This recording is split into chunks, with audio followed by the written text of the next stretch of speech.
ज्यादा मत सोच, वहां रख दे और चुपचाप चला जा यहाँ से। उस आवाज से दहशत में आए आकाश ने जल्दी से पैकेट टेबल पर रखा। वो झटके से पीछे मुड़ा और तेजी से अपनी बाइक की तरफ बढ़ने लगा। आकाश जैसे ही टेबल से चंद कदम दूर हुआ, उसके पूरे जिस्म में एक बर्फीली लहर दौड़ गई। उसे महसूस हुआ कि उसकी पीठ के ठीक पीछे कोई जोर जोर से सांस ले रहा है। आकाश ने जैसे ही मुड़कर ऊपर देखा, उसकी रूह कांप गई। ऊपर छज्जे पर एक खौफनाक आदमी खड़ा था, जिसका शरीर सड़े हुए घावों से लथपथ था। अगले ही पल वो भयानक शरीर धड़ाम से नीचे गिरा। हड्डियां टूटने की आवाज के साथ वो जमीन पर ढेर हो गया। लेकिन फिर वो भयानक आत्मा अपने टेढ़े मेढ़े हाथ पांव सीधे करते हुए धीरे धीरे आकाश की तरफ।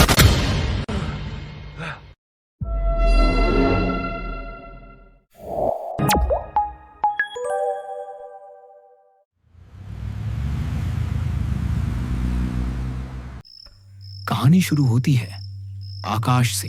उम्र 22 या 23, साधारण मिडिल क्लास परिवार का लड़का, एक फूड डिलीवरी बॉय। पापा की हार्ट की दवाइयों का खर्च और खुद की सेमेस्टर फीस, इन्हीं दो चीजों के बीच फंसकर उसकी रातें अब बाइक के पहियों पर कटती हैं। और 5 रातों की तरह आज भी वो शहर के एक कोने से दूसरे कोने तक खाना पहुंचा रहा था। उसका शरीर अब और नहीं चल सकता था। उफ, अब और अच्छा नहीं लग रहा। पीठ में बहुत दर्द हो रहा है। चलो घर चलता हूँ। आकाश घर जाने ही वाला था। अपने फोन में ऑफलाइन बटन को क्लिक करके आज का काम समाप्त करने ही वाला था। तभी आकाश के फोन में एक नोटिफिकेशन आता है। वो नोटिफिकेशन को टैप करता है। इतनी रात में फिर से ऑर्डर देखकर वो थोड़ा परेशान हो जाता है। लेकिन जैसे ही उसकी नजर ऑर्डर की बड़ी रकम पर पड़ती है, उसका परेशान मन थोड़ा शांत होता है। वो वहीं खड़ा रहता है। वहां पर लिखा था पिकअप, रॉयल बिरयानी, शहर के आखिरी कोने पर। Drop location Seth lodge, Rajpur road, city limit से 8 किलोमीटर बाहर। टिप प्रीपेड 250 रुपए, डिलीवरी चार्ज 100 रुपए, कुल आय 350 रुपए।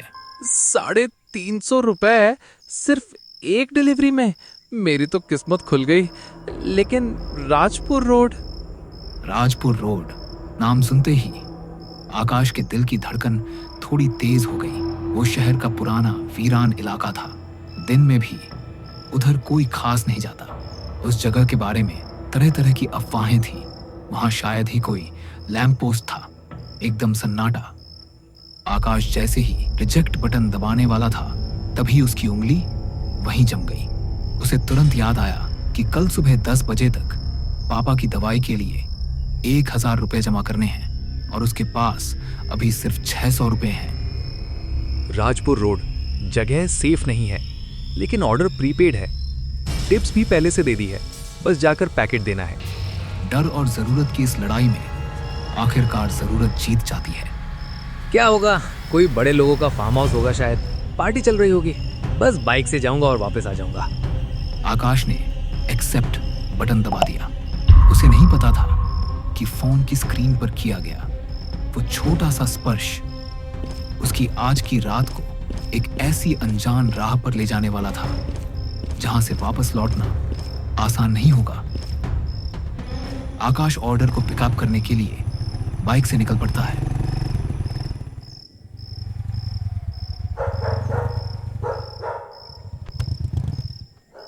शहर के आखिरी कोने की रॉयल बिरयानी दुकान भी बंद होने की कगार पर है। बुजुर्ग दुकानदार अपनी दिन भर की थकान मिटाने के लिए धीरे धीरे सफाई कर रहे हैं। दुकान बंद हो गई बेटा, अब कुछ नहीं है, घर जाओ। नहीं काका, खाने नहीं आया हूँ। एक पिकअप है, ऑनलाइन ऑर्डर। इतनी रात को ऑनलाइन ऑर्डर? मेरे पास तो कोई नोटिफिकेशन। ओ हाँ, एक ऑर्डर तो मशीन में आया था, लेकिन मुझे लगा सिस्टम खराब हो गया है। नहीं काका, खराबी नहीं, पैसा पेमेंट हो चुका है। ऑर्डर दीजिए, देर हो रही है। लोकेशन थोड़ी दूर है, सेठ लॉज। सेठ लॉज का नाम सुनते ही दुकानदार के चेहरे का रंग उड़ गया। वो आकाश को घूरने लगते हैं। उनकी आंखों में साफ गहरा खतरा दिखाई दे रहा था। क्या क्या बोला तुमने? सेठ लॉज? हाँ काका, सेठ लॉज। क्यों, क्या हुआ? तेरा दिमाग ठीक है बेटा। राजपुर रोड की उस टूटी फूटी हवेली में कोई नहीं रहता। वो एक भूतिया जगह है। मैं ऑर्डर कैंसिल कर रहा हूँ, उधर मत जा। कैंसिल क्यों करेंगे? 350 रुपए का मामला है काका। टिप्स समेत पेमेंट हो चुका है। मुझे पैसों की बहुत जरूरत है। पैसों का लालच छोड़। तू जानता है वो जगह कैसी है? सांप कीड़े जंगल से भरी है। दिन में लोग रास्ता भूल जाते हैं और तू अमावस्या की इस रात में वहां जाएगा? सुन, कस्टमर केयर को फोन करके बोल कि बाइक खराब हो गई है, मत जा। प्लीज काका, रोकिए मत। कल सुबह पापा की दवाई के पैसे जमा करने हैं। आप बस पैकेट दीजिए, मैं मैप देखकर चला जाऊंगा। डिलीवर करके सीधा वापस आ जाऊंगा। आकाश की जिद के आगे दुकानदार हार मान गए। शायद लड़के की जरूरत को सोचकर या किसी अज्ञात डर के कारण उन्होंने और बात नहीं बढ़ाई। सुन, एक बात अपने दिमाग में डाल ले। क्या करका? रास्ता ठीक नहीं है, सीधा जा, सीधा लौटा, दाएं बाएं मत देखना। और रास्ते में जो भी दिखे या जो भी सुनाई दे, भूलकर भी बाइक मत रोकना। याद रहेगा, बाइक मत रोकना। दुकानदार की आखिरी बात सुनकर आकाश के मन में डर की एक लहर दौड़ गई। वो कुछ नहीं बोलता और चुपचाप उसी बिरयानी की डिलीवरी को लेकर राजपुर रोड की उस हवेली के सफर पर निकल जाता है। शहर की हलचल यहाँ पर पूरी तरीके से मर चुकी है। सड़क के दोनों ओर घना अंधेरा है। बाइक की हेडलाइट की रोशनी के बाहर गहरा अंधेरा छाया हुआ है। झिंगुरों की आवाज के बावजूद एक अजीब और भारी खामोशी छाई हुई है। आकाश ने देखा कि स्क्रीन पर बड़े अक्षरों में लिखा था, जीपीएस सिग्नल लॉस्ट। इस घने अंधेरे में उसका एकमात्र सहारा अब काम नहीं कर रहा था। अभी सिग्नल जाना था क्या? कहाँ आ गया मैं? आकाश ने बाइक की रफ्तार कम कर दी। क्या वो वापस चला जाए? लेकिन तभी हेडलाइट की रोशनी में सड़क के मोड़ पर कुछ चमकता है।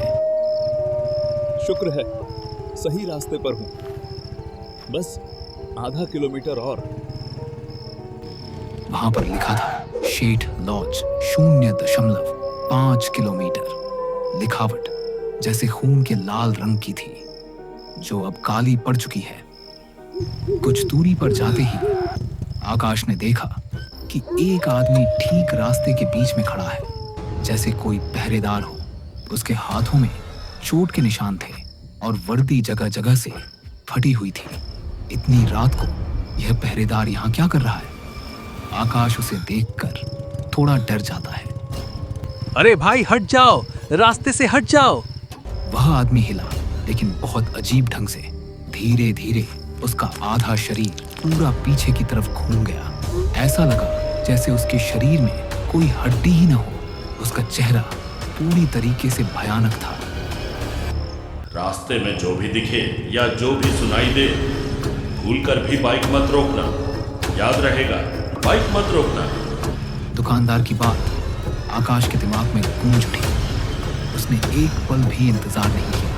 वो स्पीड में आया और बीच में खड़े उस आदमी से साइड कटाकर वहां से जल्दी से निकल जाता है।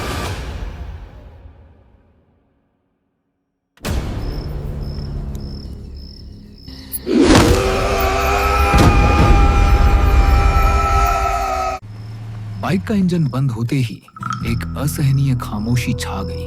चारों ओर कब्रिस्तान जैसा सन्नाटा है। आकाश बाइक पर बैठे बैठे ही इधर उधर देखता है।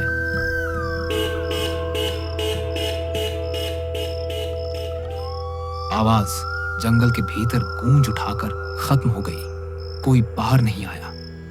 तभी खिड़की के पीछे एक धुंधला साया हाथ में जलती लालटेन लिए गुजरता दिखाई दिया। आकाश ने चैन की सांस ली। उसने तुरंत बाइक को स्टैंड पर लगाया और गेट के पास उतरकर खड़ा हो गया। भैया, ओ भैया, खाना आ गया है, रॉयल बिरयानी। तभी दूसरी मंजिल की उस खिड़की से एक आवाज आई। गेट खुला है, अंदर आ जा।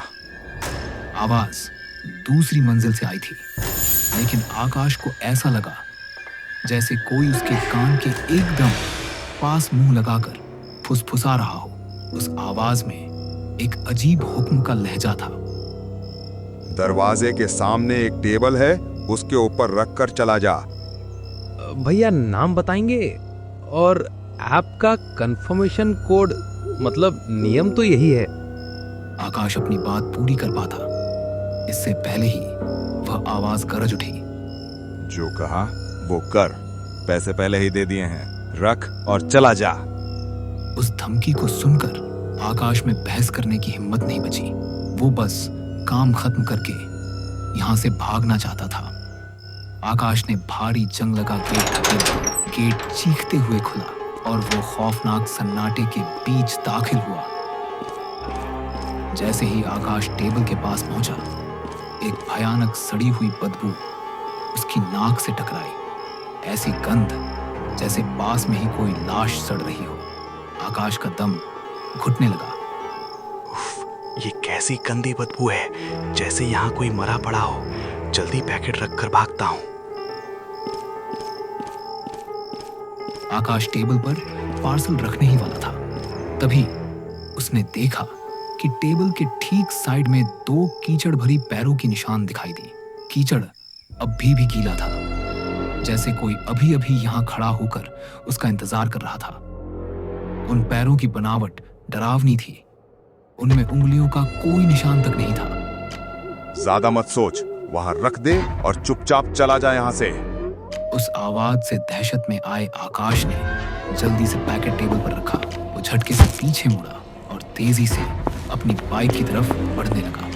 आकाश जैसे ही टेबल से चंद कदम दूर हुआ, उसके पूरे जिस्म में एक बर्फीली लहर दौड़ गई। उसे महसूस हुआ कि उसकी पीठ के ठीक पीछे कोई जोर जोर से सांस ले रहा है। आकाश ने जैसे ही मुड़कर ऊपर देखा, उसकी रूह कांप गई। ऊपर छज्जे पर एक खौफनाक आदमी खड़ा था, जिसका शरीर सड़े हुए घावों से लथपथ था। अगले ही पल वो भयानक शरीर आराम से नीचे गिरा। हड्डियां टूटने की आवाज के साथ वो जमीन पर ढेर हो गया। लेकिन फिर वो भयानक आत्मा अपने टेढ़े मेढ़े हाथ पांव सीधे करते हुए धीरे धीरे आकाश की तरफ खुद को घसीटते हुए आने लगे। आकाश झटके से पीछे मुड़ा और अपनी जान बचाने के लिए बाइक की तरफ दौड़ा। उसने जैसे तैसे बाइक स्टार्ट की और उसे पूरी रफ्तार में भगाता हुआ वहां से निकल गया। पीछे छूट गया वो भयानक लॉज। आकाश की बाइक तेज रफ्तार में आती है और ठीक चाय वाले की दुकान के सामने आकर रुकती है। अरे क्या हुआ रे छोकरे, ऐसा लग रहा है जैसे कोई भूत देख लिया हो। इतना घबराया हुआ क्यों है? काका, वो शेट लॉज, वह। शांत हो जा, शांत। पहले गहरी सांस ले, घबरा मत, आराम से बोल क्या हुआ। काका, वहां एक पहरेदार और ऊपर खिड़की से कोई बात कर रहा था। पहरेदार शब्द सुनते ही दुकानदार का चेहरा पीला पड़ गया। उसने आकाश की तरफ गौर से देखा। सत्यानाश, तूने उसे भी देख लिया? तू वहां से जिंदा वापस कैसे आ गया? मतलब क्या बोल रहे हैं आप? मैं तो बस डिमोटो ऐप का ऑर्डर देने गया था। चुप कर। शेठ लॉज पिछले 15 साल से बंद है। 15 साल पहले उस लॉज के मालिक ने अपने वफादार पहरेदार को वहीं मार डाला था, फिर खुद भी फांसी लगा ली। लोग कहते हैं शेठ की आत्मा आज भी खाना ऑर्डर करती है और वो पहरेदार, वो आज भी उस लॉज का पहरा देता है। यह कहानी सुनकर आकाश के पैरों तले जमीन खिसक गई। मैं नहीं मानता, मेरे डिमोटो ऐप में सब रिकॉर्ड है, अभी दिखाता हूँ। आकाश की आंखें फटी की फटी रह गईं। वह पागलों की तरह मोबाइल स्क्रीन को बार बार स्क्रॉल किया जा रहा है, लेकिन उसे आज रात का शेट लॉज वाला कोई भी ऑर्डर नहीं मिल रहा। ऐप से सारा रिकॉर्ड गायब हो चुका है। तभी दुकानदार की नजर बाइक पर रखे खाना पहुंचाने वाले बैग पर गई। अरे तेरा ये बैग इतना मोटा मोटा क्यों लग रहा है? क्या है इसके अंदर? रुकिए काका, देखता हूँ क्या है। जैसे ही आकाश ने बैग खोलकर अंदर झांका, उसका खून जम गया। अंदर वही सफेद रंग की प्लास्टिक की थैली रखी थी, जिसे वो कुछ देर पहले वहां टेबल पर रखकर आया था। नहीं नहीं, मैं तो ये थैला वहीं टेबल पर रख के आया था। लेकिन सबसे भयानक बात वो थैला नहीं थी। उस सफेद प्लास्टिक की थैली के ऊपर लाल कीचड़ से लथपथ 2 हाथों के साफ निशान थे। ऐसा लग रहा था जैसे किसी ने बहुत प्यार से वो थैला वापस आकाश के बैग में रख दिया हो।